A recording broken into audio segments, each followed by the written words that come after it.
الله الرحمن الرحيم. الحمد لله وكفى وسلام على عباده الذين اصطفى. أما بعد، أعوذ بالله من الشيطان الرجيم. بسم الله الرحمن الرحيم. يا أيها الناس اعبدوا ربكم الذي خلقكم من نفس واحدة وخلق منها زوجها وبث منهما رجالا كثيرا ونساء واتقوا الله الذي تساءلون به والأرحام إن الله كان عليكم رقيبا.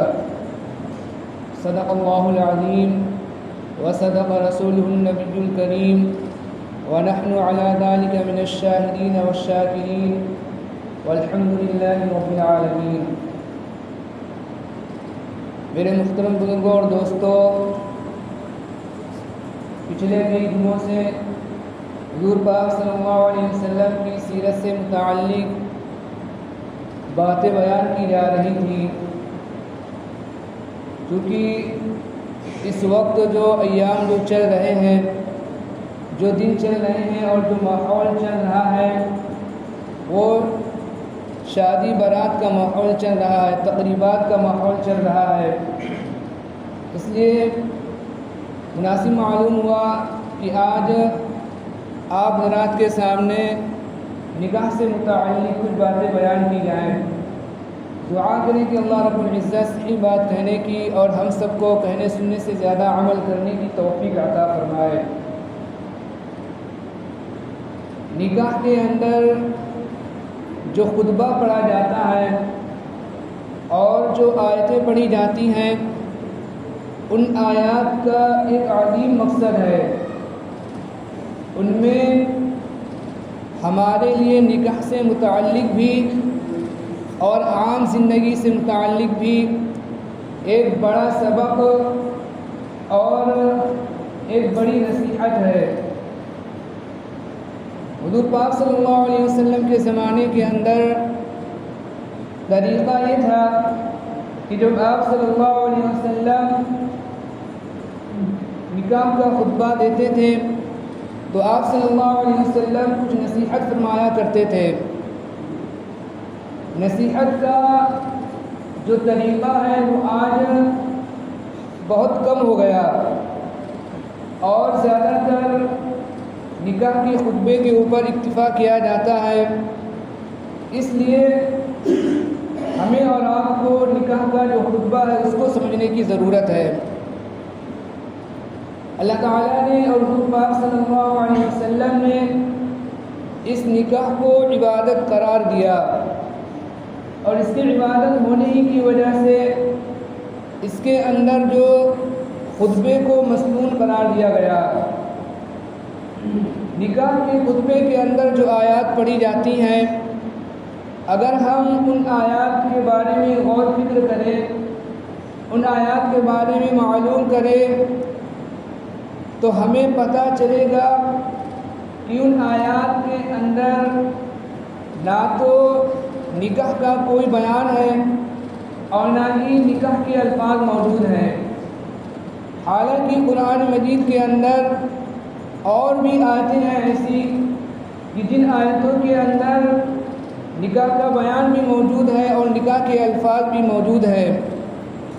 لیکن حضور پاک صلی اللہ علیہ وسلم نے ان آیتوں کو چھوڑ کر ان 3 آیتوں کا انتخاب فرمایا.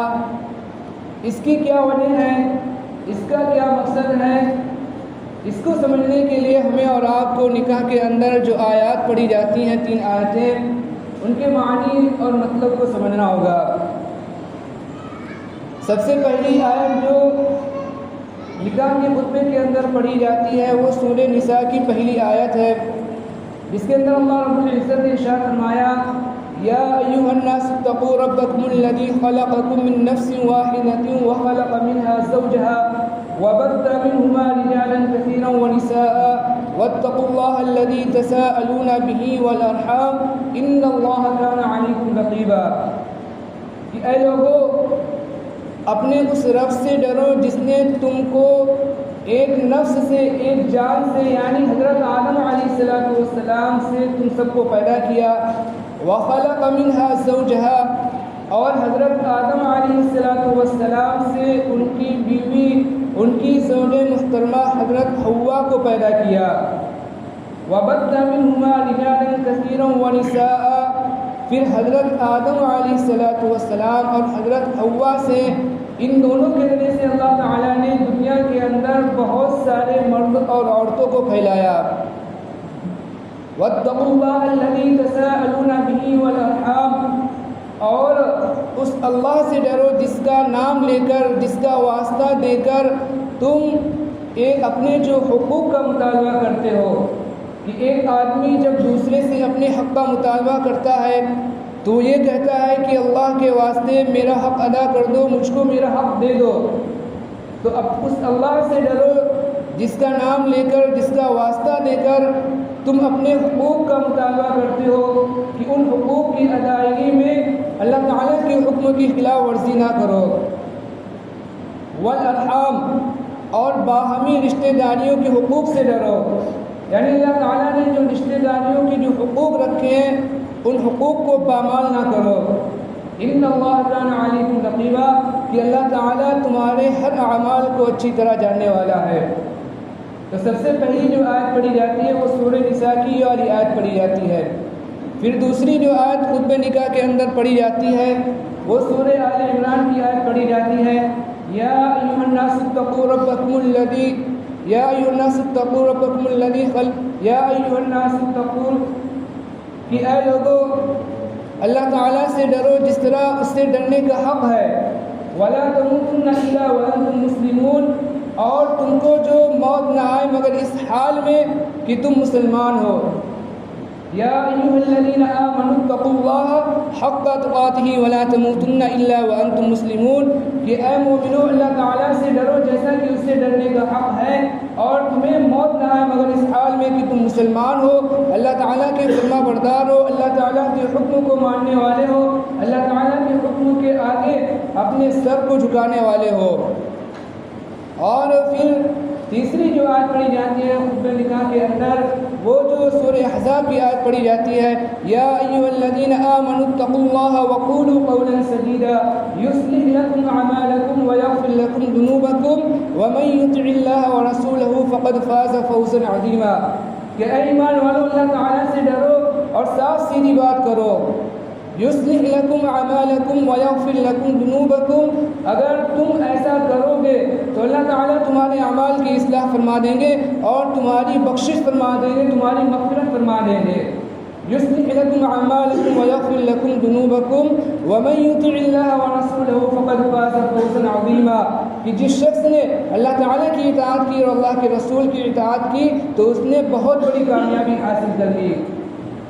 تو نکاح کے خطبے کے اندر یہ 3 آیتیں پڑھی جاتی ہیں اور اگر ہم غور فکر کریں، اگر ہم ان آیتوں کو پڑھیں سمجھیں تو ان 3 آیتوں کے اندر کہیں بھی نکاح کا ذکر موجود نہیں، نکاح کا نام، نکاح کے الفاظ موجود نہیں. لیکن پھر بھی حضور پاک صلی اللہ علیہ وسلم نے ان 3 آیتوں کا نکاح کے خطبے کے اندر انتخاب فرمایا، ان 3 آیتوں کو منتخب فرمایا. اس کی بھی بہت بڑی وجہ ہے. ایک بہت بڑی وجہ یہ ہے اس کے اندر کہ ان 3 آیتوں کو اگر ہم دیکھیں، ان 3 آیتوں کو اگر ہم پڑھیں تو قوماً اور قدر مشترک طور پر ان 3 آیتوں کے اندر ایک بات پائی جاتی ہے، وہ ہے تقویٰ. تقوی کی بات پائی جاتی ہے کہ تقویٰ اختیار کرو. اور عین نکاح کے وقت جو تقوی کی جو تاکید کی جا رہی ہے وہ اس لیے کی جا رہی ہے کہ عام طور پر جو نکاح کے وقت جو شریعت کے جو احکام ہوتے ہیں ان کو ہم اور آپ کیا ہوتے ہیں بھلا دیتے ہیں، ان کو ہم پس پشت ڈال دیتے ہیں. اس لیے جو خاص طور پر نکاح کے وقت جو یہ تقوی کی تاکید کی جا رہی ہے. اور یہ حقیقت بھی ہے کہ تقوی کے بغیر نکاح کا جو رشتہ ہے وہ خوشگوار نہیں ہو سکتا، اور تقوی کے بغیر جو ازدواجی زندگی ہے وہ جو صحیح اور خوشگوار نہیں ہو سکتی، اور تقوی کے بغیر ایک دوسرے کے حقوق صحیح طور پر نہیں ادا کیے جا سکتے. اس لیے خاص طور پر نکاح کے وقت یہ 3 آیتیں جو نکاح کے وقت یہ تقوی والی 3 آیتیں جو پڑھی جاتی ہیں. اور پھر اللہ رب العزت نے اس نکاح کا جو نکاح ہے اس کو اللہ رب العزت نے بہت زیادہ آسان فرما دیا، اتنا زیادہ آسان فرما دیا، اتنا زیادہ آسان فرما دیا کہ اس سے زیادہ آسان کوئی اور راستہ نہیں ہو سکتا۔ اللہ تعالیٰ نے جو ہمیں جو دین دیا ہے، اللہ تعالیٰ نے اس دین کے اندر ہماری نفسیات کی پوری رعایت رکھی گئی ہے، اس دین کے اندر ہماری نفسیات کی پوری رعایت رکھی گئی ہے۔ اللہ تعالیٰ نے عورت کے دل کے اندر مردوں کی طرف اور مردوں کے دل کے اندر عورت کی طرف مائل ہونے کی ایک کشش رکھی ہے، اور اس کشش کے نتیجے میں انسان کی فطرت اس بات کا تقاضا کرتی ہے کہ باہمی اشتراک کے ساتھ زندگی گزاری جائے، مرد عورت کے اشتراک کے ساتھ باہمی اشتراک کے ساتھ زندگی گزاری جائے۔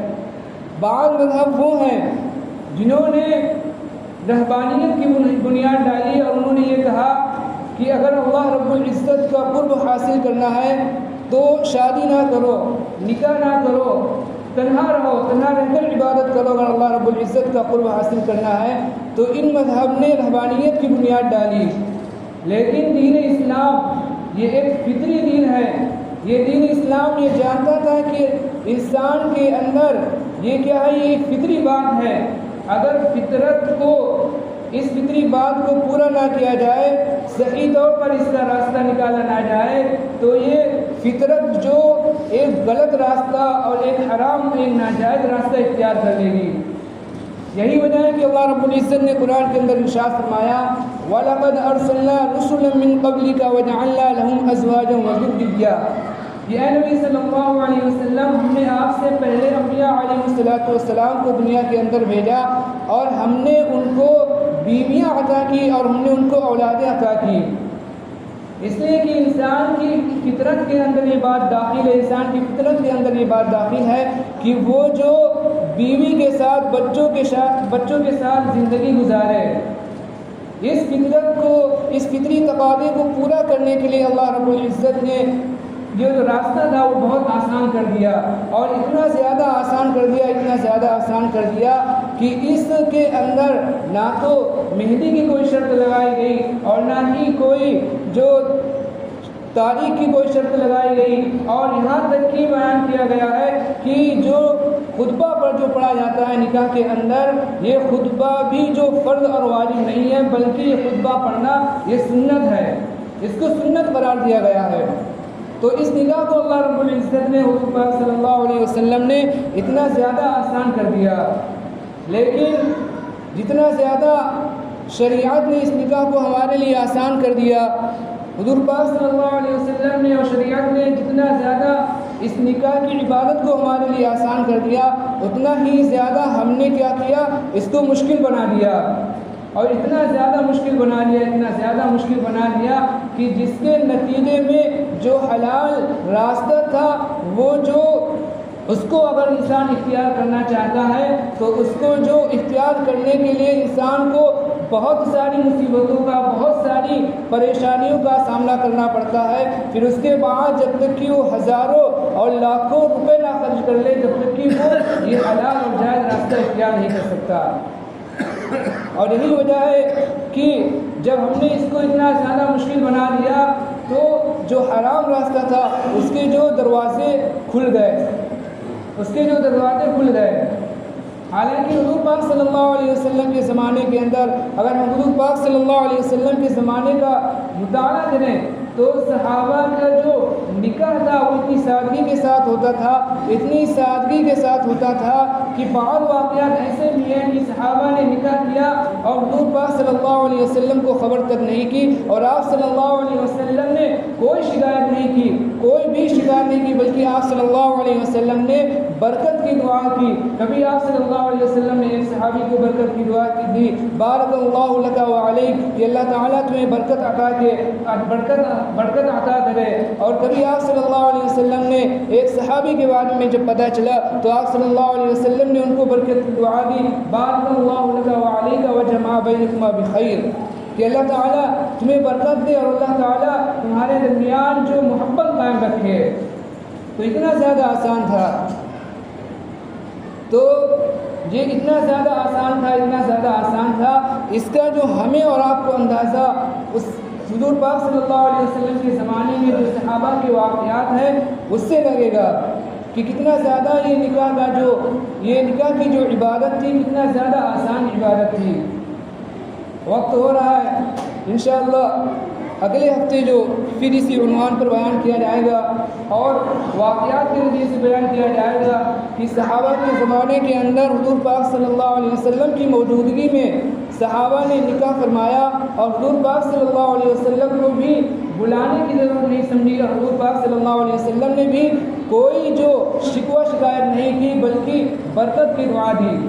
اور حضور پاک صلی اللہ علیہ وسلم نے نکاح کے متعلق کیا کیا باتیں بیان فرمائیں اور کیا کیا آپ صلی اللہ علیہ وسلم کی ارشادات ہیں، انشاءاللہ کوشش کی جائے گی کہ اگلے جمعے کو بھی بیان کیا جائے۔ دعا کریں کہ اللہ رب العزت ہم سب کو اہل سنت سے زیادہ عمل کرنے کی توفیق عطا فرمائے، آمین۔ وما علینا الا البلاغ المبین۔ جنہوں نے سنت نہیں پڑھی وہ سنت